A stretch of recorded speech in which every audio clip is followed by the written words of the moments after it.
The Juneau Empire was published out of this downtown building for a decade before moving to their new location a few miles out of downtown.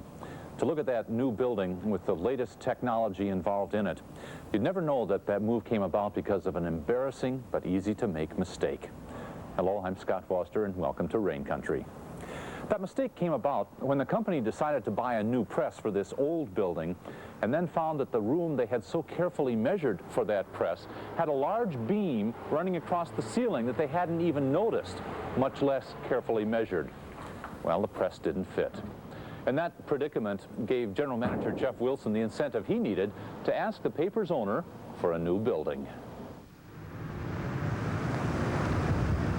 Everything in the building, heating, lighting, security, is done by computer. My maintenance supervisor, Jack Speed, can from his home turn on the furnace, start the fans, start the ventilation, check the status of the building, check its temperature, inside, outside, what's running, what isn't running, the security system, its status. He can also turn on the lights, turn them off, and we have everything programmed to where things come on and turn off at a certain time. Besides controlling the building, computers are used in practically every facet in the production of the paper. Reporters use them for word processing local stories and to collect state and national stories with direct links to the New York Times News Service, Associated Press, and various other news services, as well as newspapers in several states owned by the Empire's parent company. The computers automatically sort the stories we get, make copies of them, send them to the computers of the different reporters who are involved in those sort of stories. Like, for example, the business reporter will get all the business stories sent automatically to his computer. Sports reporter gets the sports stories. It spell checks them. It helps us lay out the page by a series of commands. We can make the story come out in any width, any size type, any of 53 different typefaces. From that point on, we hit the set button, and it goes downstairs to the computer down there, which then drives the typesetter and pumps out the copy at 700 lines a minute, and it's processed in a matter of, less than a minute, and it's ready to be pasted onto the page. At that point, they take a picture of the page, and then they use that picture to burn an aluminum plate, and the plate's put on the press.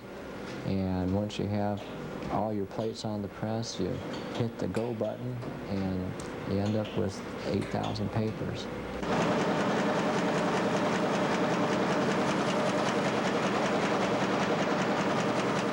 What the presses allow us to do now is a lot more color. We want to get more and more involved in the color aspect of it because it's attractive and it sells newspapers, and we happen to have one of the best photographers around on our staff, so we want to show off his work as much as we can too. While the modern equipment and computers can claim their share of credit for making the paper look better and work more efficiently, there's another factor that has a great effect on not only efficiency, but the general atmosphere as well. The difference between fitting your job into a building and having the building built around your job is like night and day. Each reporter has his or her individual work area. And in the old building, we were pretty much sitting on each other's lap, where if someone in one corner itched, everyone else scratched in the whole room. And I didn't realize how awful it was until we moved out here, where people actually have time and space and a little bit of peace and quiet to work and think. You can actually hold a conversation in our newsroom at deadline, when 10 years ago you couldn't, because you'd have typewriters going and phones ringing and people yelling across the room to one another, and squeaky old chairs and people walking in and out of the newsroom to ask how you doing and important questions like that, you know. And it was exciting and fun, but it really didn't help get the paper out. Every time you had a single task to do, you had to drop everything else and go down some stairs or go across the into another office to do it. And here we have it set up where if I'm working on something at our copy desk, 99% of the things that I need to do when I'm at that station, I can do without even getting out of the chair. And that's a wonderful difference. Saves a lot of shoe leather. I know I get probably at least a third more work done in any given amount of time than I did in the old building. The effects of one of the other amenities the new building presents is a little harder to assess. That's the sizable Alaskan art collection exhibited throughout the building. Many of the state's most noted artists, both living and dead, are represented, including Sidney Lawrence, whose paintings can fetch an impressive price. Well, I'd rather not say how much it's all worth. It's, again, with 11 Lawrences, you can imagine. But I would assume that we have somewhere in the neighborhood of 80 to 90 different pieces of artwork. According to Jeff Wilson, the art, the plush furniture, and the comfortable new surroundings all combine to create yet one more benefit for the effectiveness of the people working there. Yeah, you sit behind this nice desk, you feel much more confident. You sit in an office like this, and it has to have an effect on you. It's where we used to, when I first got here and we had our offices at Main Street, my office wasn't much bigger than this desk.